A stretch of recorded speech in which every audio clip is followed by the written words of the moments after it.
You're gonna get a okay. Now go in like 10 seconds.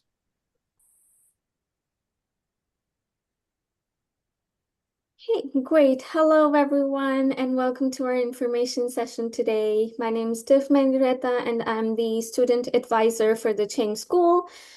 Before we get started, I would like to acknowledge the land on which Toronto Metropolitan University is built upon. Toronto is in Dish with One Spoon territory. The Dish with One Spoon is a treaty between the Anishinaabe, Mississaugas, and Haudenosaunee that bound them to share the territory and protect the land. I thank the Indigenous people of Turtle Island for their efforts to protect the land, and I deeply regret the past injustices they have endured. As Toronto Metropolitan University seeks to move forward in partnership with Indigenous peoples, I pledge to foster an environment that is more inclusive and welcoming of Indigenous peoples from all communities. Now, I'd like to go over a few items so you know how to participate in today's session. Your microphone is muted throughout the event so as to not disturb other attendees or the presenters. For the hearing impaired, we have automated captioning available, which you can access by activating it in the toolbar at the bottom of your screen. You can submit questions for today's speakers at any time by typing in the question box in your control panel. We'll collect them throughout the session and address them at the end of the presentation. So now I would like to introduce our guest speakers for today. Raymond Garrison, Academic Coordinator and Lecturer at the Chang School. Next, we have Bonnie Martins, Lecturer at the Chang School as well.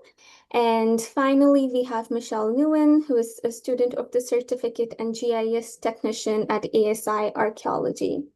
We're super excited to have this amazing panel of speakers and share their insights. So before we dive into our presentation, I wanted to do a quick temperature check of our room. We have got a Mentimeter poll ready for you. It'll only take a second, so please just go ahead and grab your phones or open a browser and head to menti.com, menti.com. You'll see the code up on the screen. Just enter it and we'll see your responses come in live. So the code is 3433548. And as soon as you log in, you'll be able to see our first question. So the question we have is what motivated you to most consider the certificate? The options we have are career advancement, career change, skill building, personal interest, and others. That's great. We have a couple of responses coming in. Thank you so much, everyone, for participating. This data actually really helps us just to understand where everybody is coming from. Great. We'll put it on just for a couple of minutes before we move to our next question.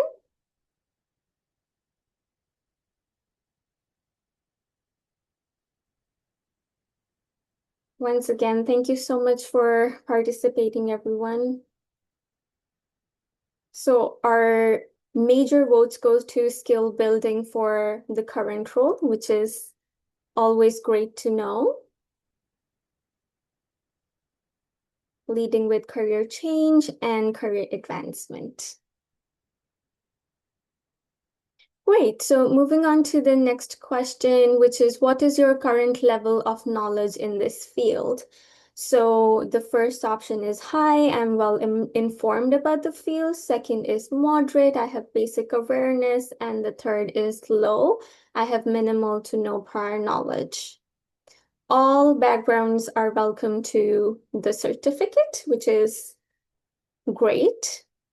Amazing. So major votes go to moderate. I have basic awareness. Thank you so much, everyone, for participating.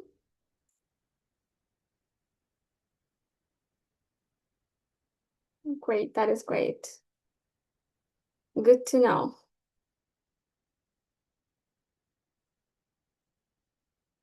Okay, perfect.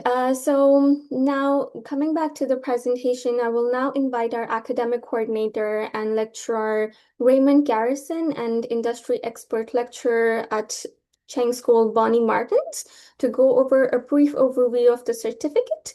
Bonnie also teaches two of the courses in the certificate. Thank you very much, Div. Thank you very much, and welcome everybody this afternoon. Next slide, please. So just some quick facts before we get into the rest of the presentation.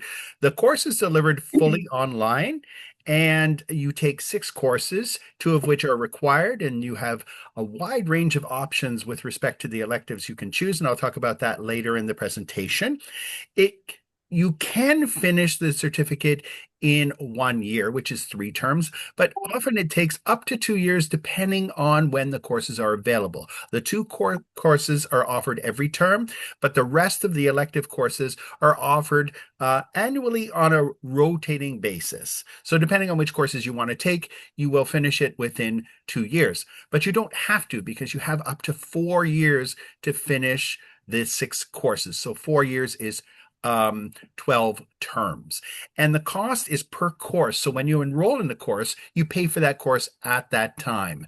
The total cost varies depending on which courses you're taking. Next slide, please.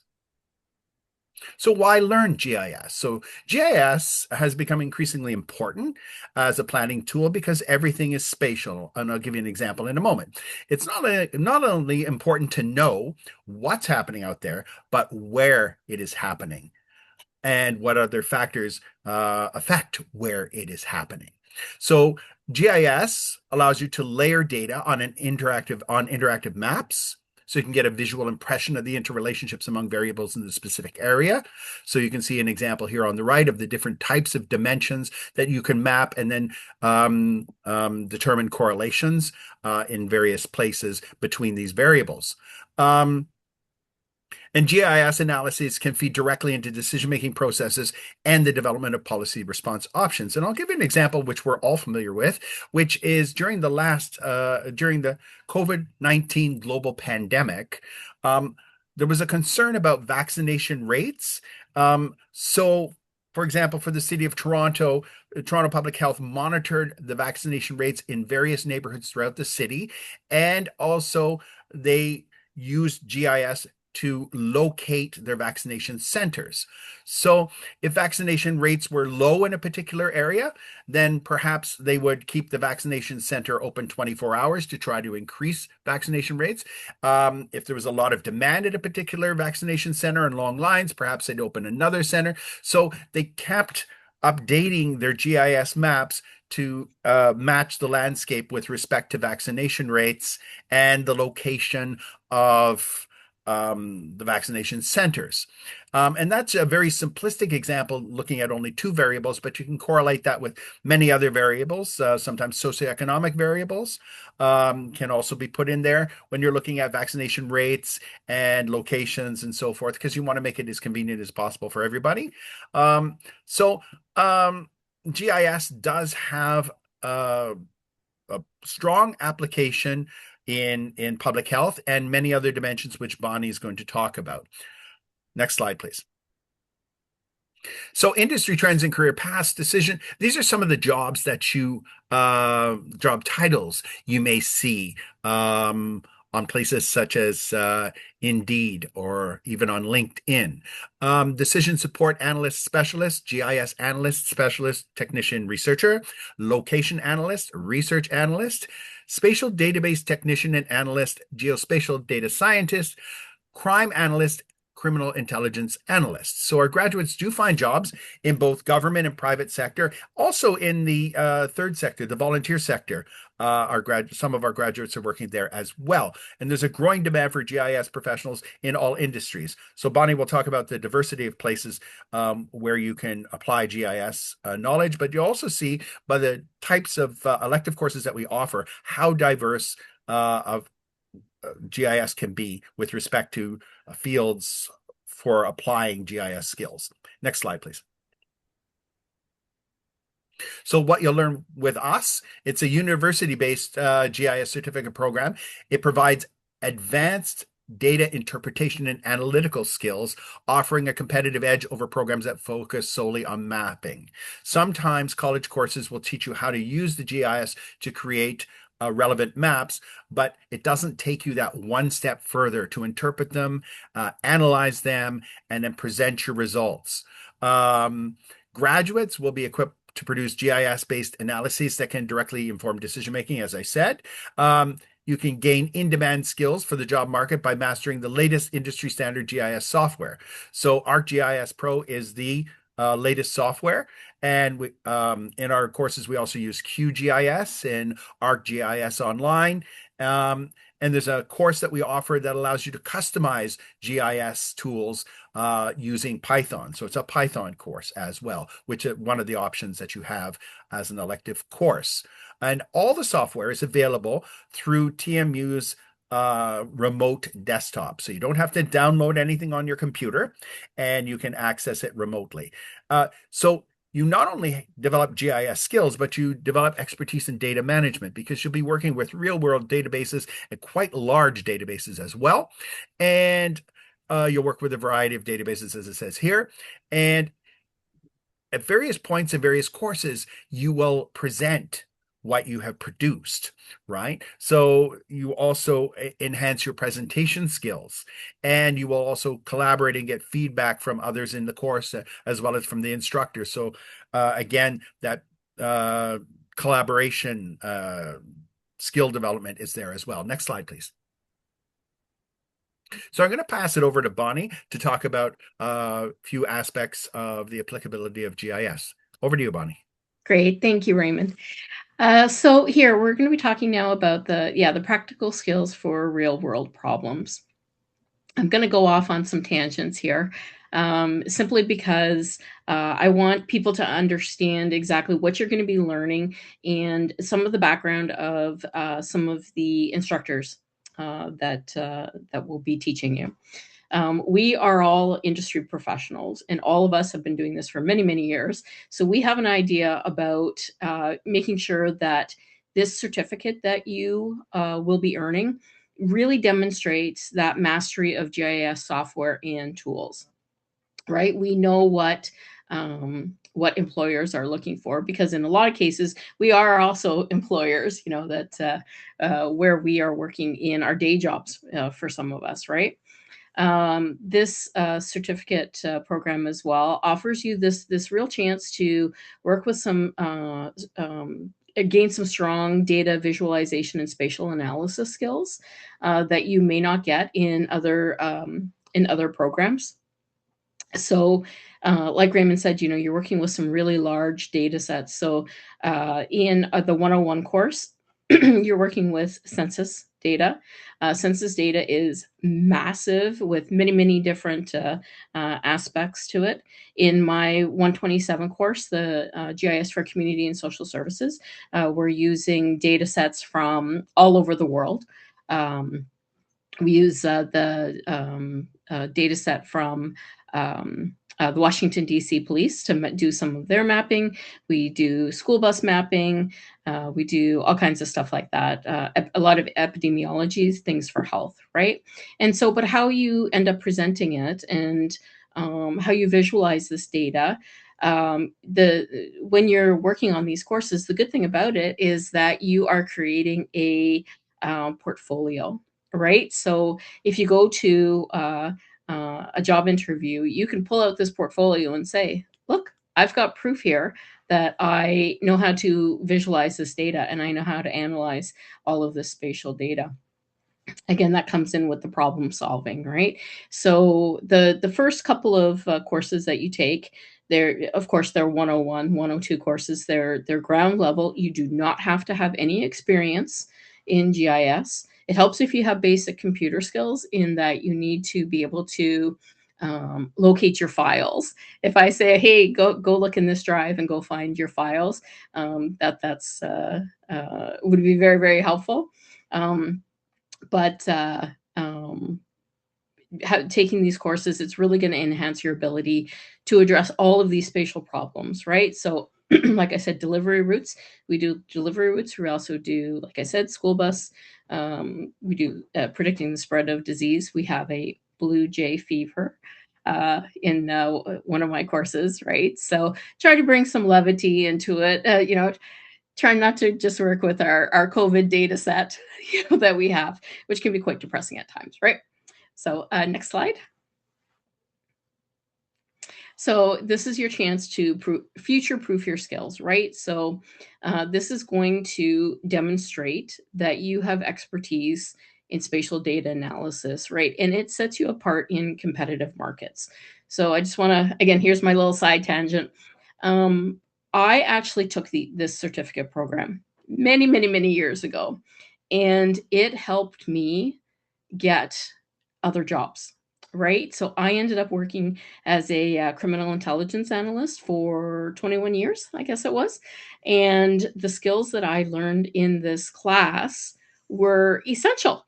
They were essential. I ended up using the customizing GIS applications to create a firearms database at one point, to create maps for court, to do all sorts of things like this. And because I had that specialized skill that other people didn't have, my resume was often put to the top of the pile of other resumes, and they told me this, right? We have a lot of interdisciplinary relevance. So GIS, a lot of people don't realize how it is integrated into many, many different fields, right? So AI, we use a lot of, in the courses, we explain how GIS is being impacted by AI. In my 127 course, we talk about that actually in depth. You know, the Internet of Things, big data, keyword big data that's thrown around all the time. This is big data, but you're looking at the spatial side of it, right? And it is going to make sure that you have some long-term career relevance, right?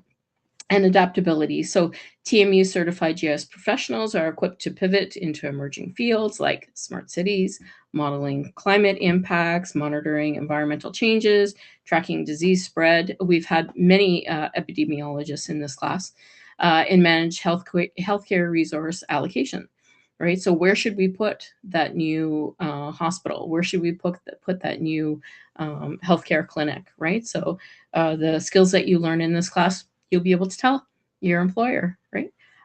Next slide.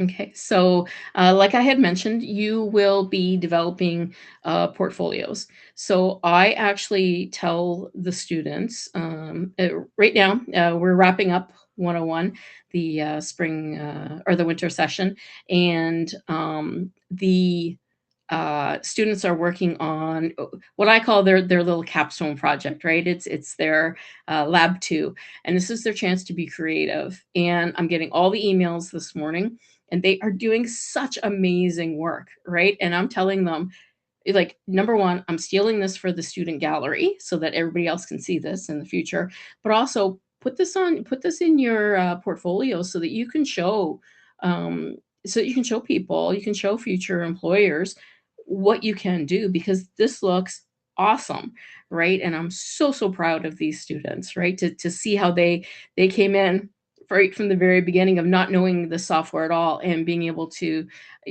looks professional, looks awesome, right? And this is your chance to do some credential validation, right? So this is going to be your signal to employers that you've completed formal training in geospatial tools and concepts. The thing about TMU is that, and I'm going to pass it over to Michelle when we talk to her, TMU grads hire TMU grads, right? So we know what courses that we've taken. We know what courses were relevant. And we know that when we're looking to hire people, what they are bringing to the table, right? And having a valid credential like the certificate program is very, very meaningful, right? And that's the employer confidence, right? So TMU certification assures employers of consistent quality skills aligned with industry standards.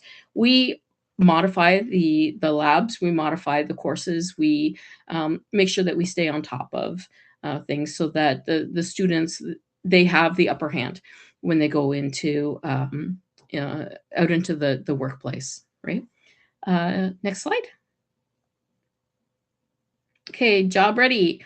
So there are many opportunities for collaboration and networking with some of your fellow students and industry professionals.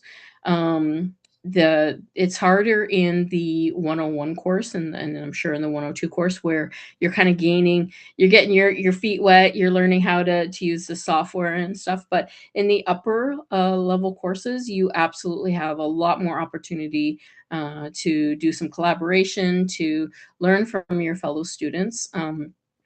For me, a lot of these courses are learn from my mistakes.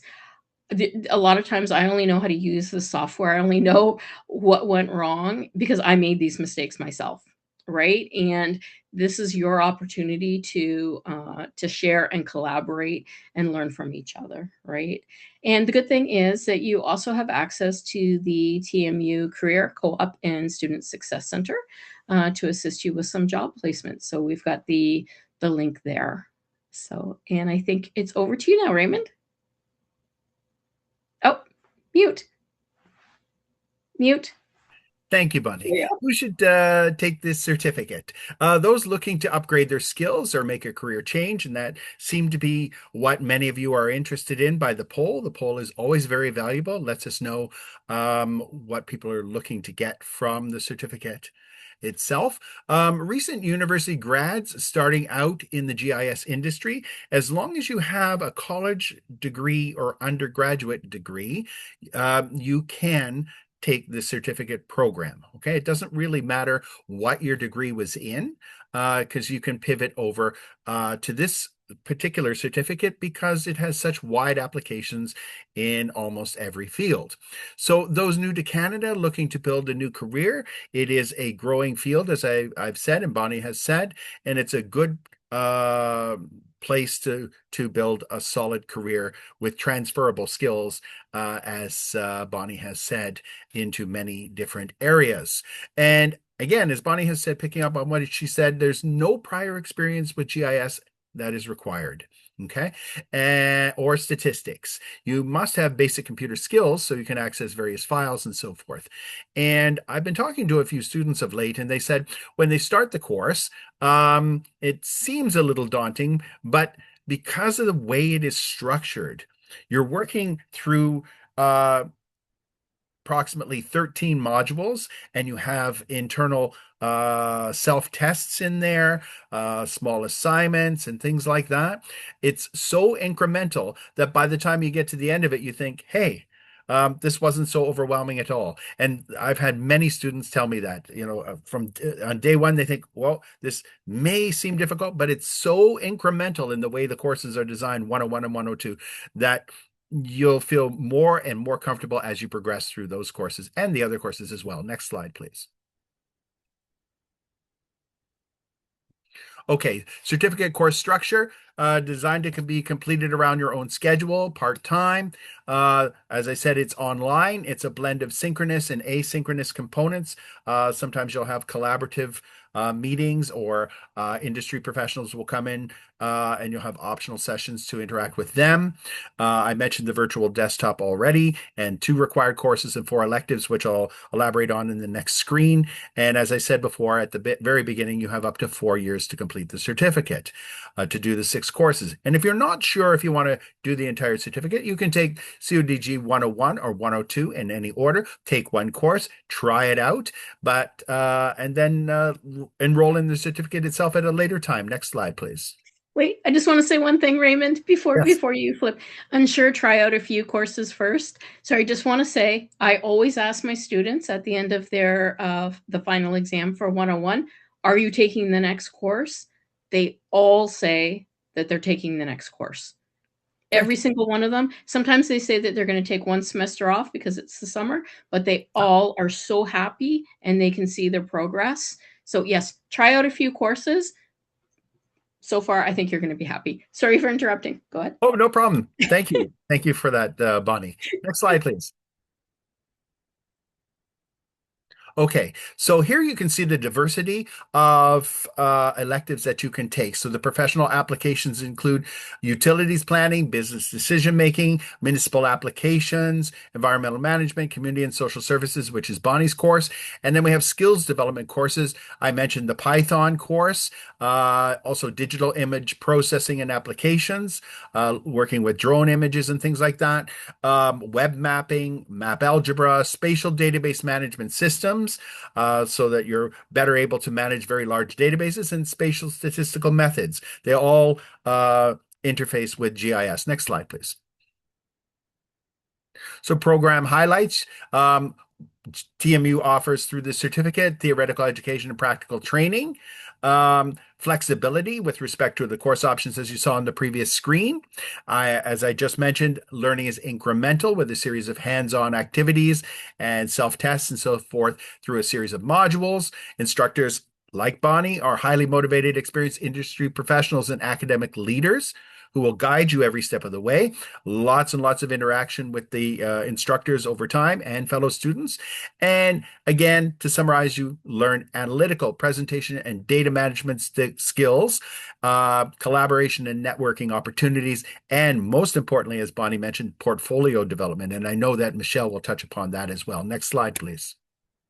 So learner benefits, career advising and professional development support, industry connections, student and community networking opportunities, flexible learning with dedicated academic guidance, full access to TMU resources and learner privileges, and there is access to some financial support, which is merit-based, and also bursaries.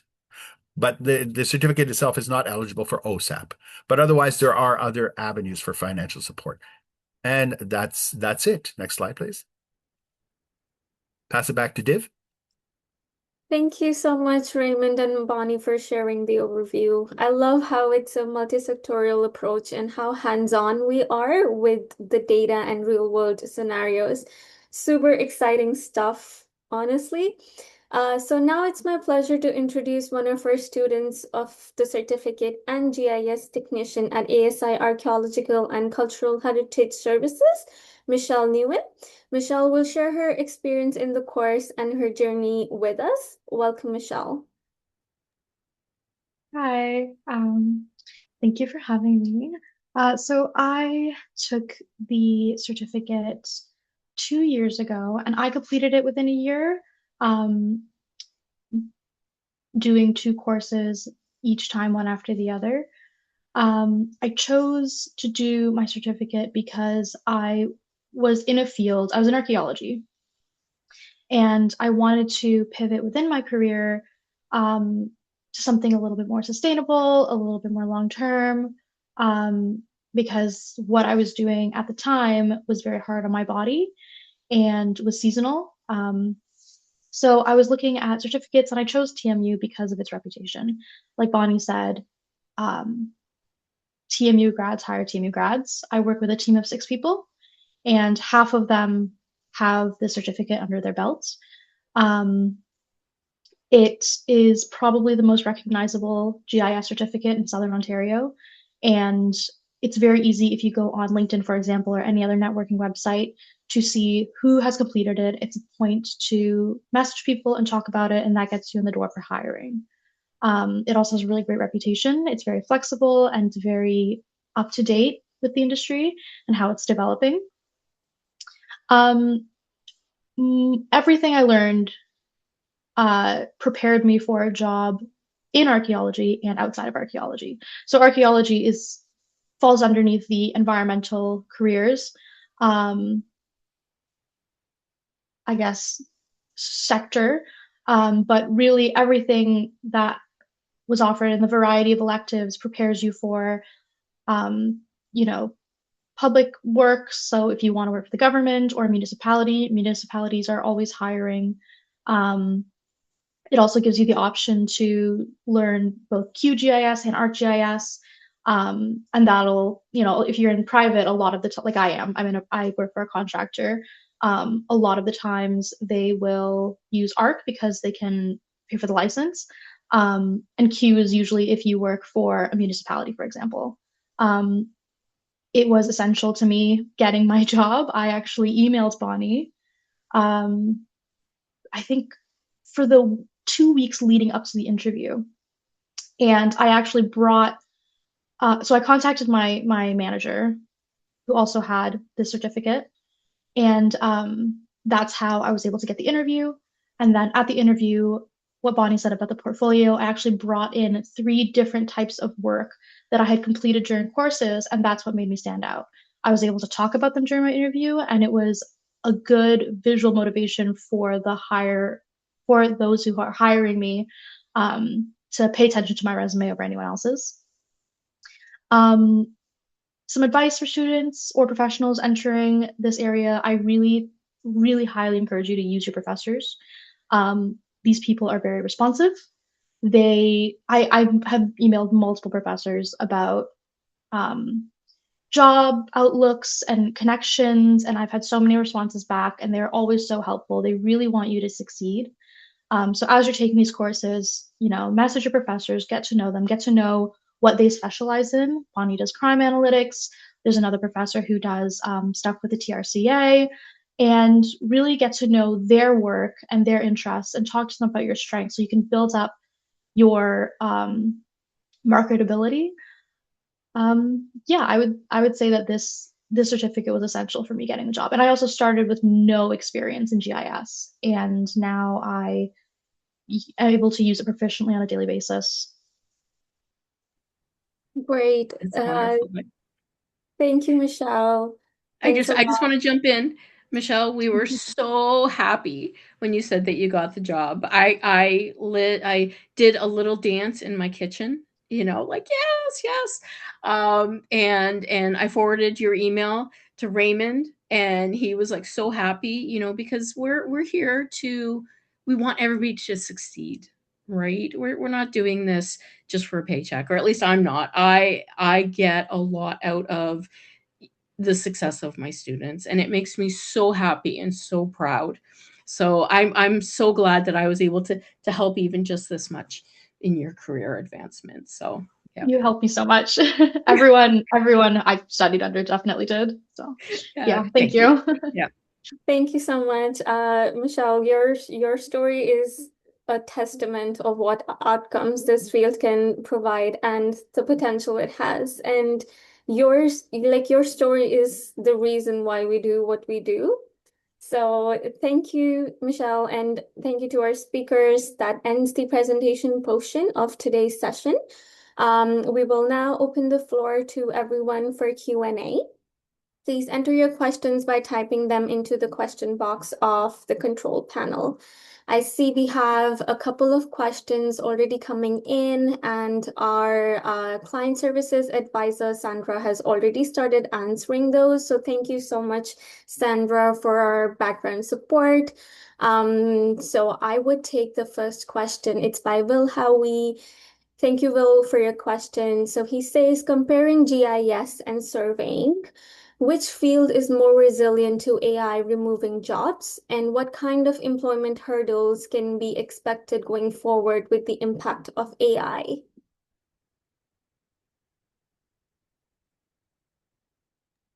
want to take that, Bonnie? Yeah, I can jump into some stuff. So I actually started my career in the federal government. I worked for Natural Resources Canada in a surveying, in land surveys. And so I would take all the surveys that would come in and then flip them into our mapping application, which at the time the government built themselves. So that's how old it was, before they ended up flipping to ArcGIS and that field. So the thing is that the are we going to send a robot out to do the actual survey, right? That's to me is the manual labor part of it. The trying to say which one is better or which one will be more resistant to AI, though, it's really hard to predict, but it's also I don't think it's a fair comparison, because the stuff that we're learning now in how to use AI, we're making sure that we're trying to future-proof our jobs as well in GIS, right?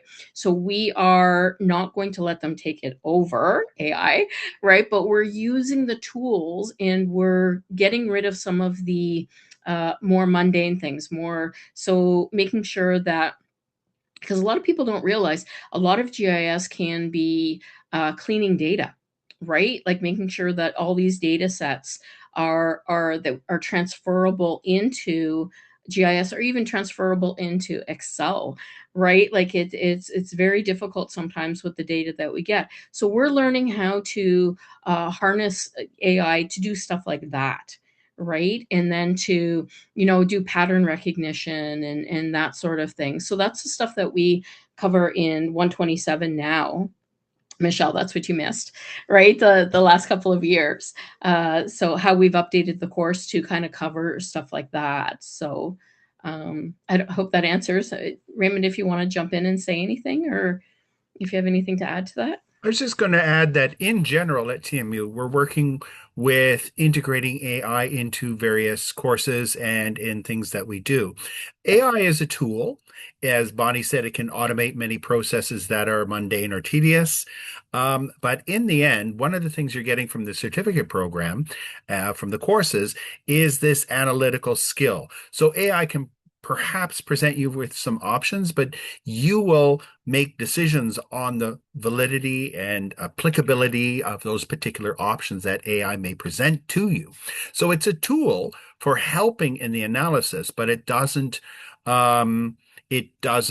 provide you all the answers when you're applying what you've created in a particular area. And it also doesn't provide you necessarily with the questions that you want to raise, the questions you want to ask of the data. So it may help you generate GIS maps and GIS analysis, but the nature of that analysis still comes from you. You identify the problem. You try to decide what would be the best way to solve it, and then use AI to assist you with that. AI will give you something, and then you can you are still required to interpret that as being the best option or perhaps something else. So there's still a lot of you in there. AI is an assistive tool. Great. Thank you for your answers. I know we had another question asked by John about AI, how AI is being integrated into this. So I am hoping that you guys have already answered the question. So next is, do any GIS classes from other Canadian university count towards this diploma? Raymond, yeah? Yes, I'm unmuting there. Yes, it is possible to apply for a transfer credit for any of our courses, and there's a transfer credit process. If you're interested in doing that, perhaps you have an undergraduate degree or other courses that may be equivalent. I can send you the information. So you'd send me an email, and I'll send you the information on how to apply for a transfer credit. Yes, great. Awesome. Thank you. So next question we have, are there specific Toronto-based companies, agencies, or government bodies you'd recommend new graduates target first when job hunting? Do you want to field that one, Bonnie? The ones that have have applications available. Yeah, You know what? it's so wide. I haven't had to apply to anything in quite some time. Michelle, maybe this is a Michelle question. Yes. Yeah, a lot, sorry. I would say start one with your professors and see what connections they have. Two, whatever industry you're currently in probably has a GIS factor. So like I pivoted within my field from doing field work to GIS. So if you're in the healthcare industry, if you're even in like an architect or whatever it is, they'll always have a GIS aspect to them, and then you can pivot within your company even. When I was job hunting, and sometimes when I flick through, Glassdoor or LinkedIn or wherever, most of the time they are engineering companies, so like WSP, Stantec, who are looking for GIS people. It also looks like surveying, so you might be doing some field work. I know that the TRCA, we have a professor who has connections there, and any environment, like I think Ducks Unlimited was also hiring if you're into conservation. Um, those kind of lean more towards fieldwork as well if you're starting out. And then municipalities are always hiring. They're always hiring. It might be GTA and not Toronto proper, so you might be looking at Newmarket or Aurora or Windsor. In general, those places I have found have a smaller team as well. And so you will be taking on a lot once you get started, but that also means you get to use all the skills you learned from the program and apply them, like the data management, for example. Um, but the way I got my job, there was no listing. It was just me emailing people, and that's when your connections come in. Because oftentimes posting something on a job website is the last resort. A lot of people want to hire internally. A lot of people want to hire someone they already know or know through someone else. So I would just shoot cold emails, cold messages, and let them know that you did this program because, like Bonnie said, it tells them exactly what you've learned and what you're capable of. Great, thanks, Michelle. That's a very helpful answer. So I can see Cassandra Forrester. Thank you for your email. So please reach out to us on the email for eligibility. We would be happy to help you with that. So next question is, how many of the electives courses are focused on utilizing GIS for environmental conservation or climate action? Well, we do have one course that is focusing primarily on environmental issues, but environmental issues are brought in, I believe, Bonnie, in your 101 as well, right? So they're introduced there, but you can specialize more in the applications of GIS in environmental area in that particular course.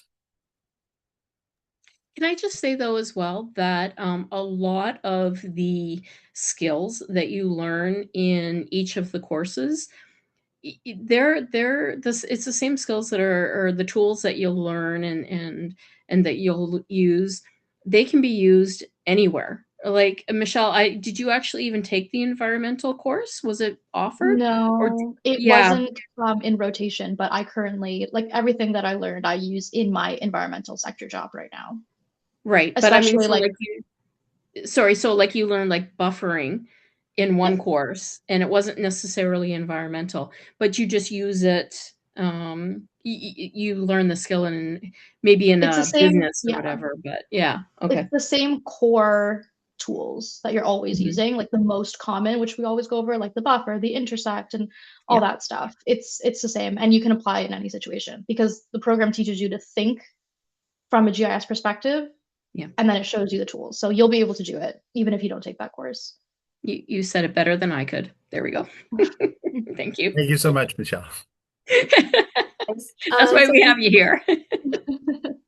So the next question we have is there opportunity to learn about hyperspectral radar data sets to study land, ocean, and atmospheric processes? That's a Bonnie? Raymond question. I Oh, don't know any Raymond of the. first. I'm actually not sure within the environmental course. It's certainly something that you can discuss with the instructor of the course. And if you want to find out more about the content of the environmental course or any of the courses, I can direct you to the instructors that teach them for more detailed information on the Yes. content. And the content is evolving over time. Mhm. There will be an email at the end of the session, so please feel free to send us an email and we'll help you connect. So the next question is, with so much competition in the Toronto tech and data space, how does a GIS skill set help you stand out from candidates coming from pure data analytics or software backgrounds? I would just quickly say that people coming from those backgrounds can include GIS in their skill set, but GIS is essentially spatializing data. So that aspect of trying to understand how things interrelate over space, would not be part of those fields in a traditional sense. Would you guys like to comment on that? Bonnie, Michelle? Yep. Yeah, and I would just say that having it sets you apart. So there's basically two different types of students that take these courses. The ones that they just want to be a GIS analyst. This is their goal, to be a GIS analyst. And then there's people like Michelle who they already had a foot into another career, and they're using it as a to specialize in something, right? So it depends on how you're looking at it, but I have to tell you, I tried to get out of this field. Okay, at one point when I was working in law enforcement, I tried to get out, and they looked at my resume, and no word of a lie, they told me they took it and went, oh, no, no, no, we're not going to put her here, we're going to put her here. And they made me the geospatial intelligence analyst, which is fine. But, I was kind of like, oh, I want to learn something new. I want to do something different. And yeah, so you may get stuck doing this, right? What a shame, having a career. Oh, yeah. I was going to say stuck in a good sense. Yes, exactly. I've Oh, a this all well-paying career. Oh, so sad. this came up in the crime analytics session as well. Mhm. The individual who's speaking, former student, right, said that he became the go-to person for Yeah. all GIS in his particular office. He works for a regional police force, right? And he's the GIS go-to person. You won't even be the GIS go-to person because you are learning other technical skills, and everything that is technical, you're going to be the go-to person. How do you fix this? How do you fix anything that's technical? Like, how do you format this in Word? Okay, well, we can look it up together, but yeah, you're going to be like the technical person for everything. Yeah. Okay, that's great. That's really good feedback. And I know we're almost at time, and all the questions, mostly logistics, have been answered in the chat box by Sandra. So thanks again. I'm gonna go ahead and do my closing remarks. So thank you so much to our guest speakers, and thanks to all of you for taking the time out of your day to attend today's information session. We are very happy that you were here. If you're interested in more information about the certificate presented today, please visit our website on continuing.torontomu.ca. If you have any other questions, please contact me via email at divjot.mehndiratta@torontomu.ca. The contact information is in the comment panel. You'll also receive a follow-up email with this information, the recorded session as well, and a survey within 24 to 48 hours. On the behalf of the Cheng School and our presenters, thank you so much for joining us, and have a great rest of your day. Thank you. Take care, everyone. Thank Bye-bye. you. Thank you.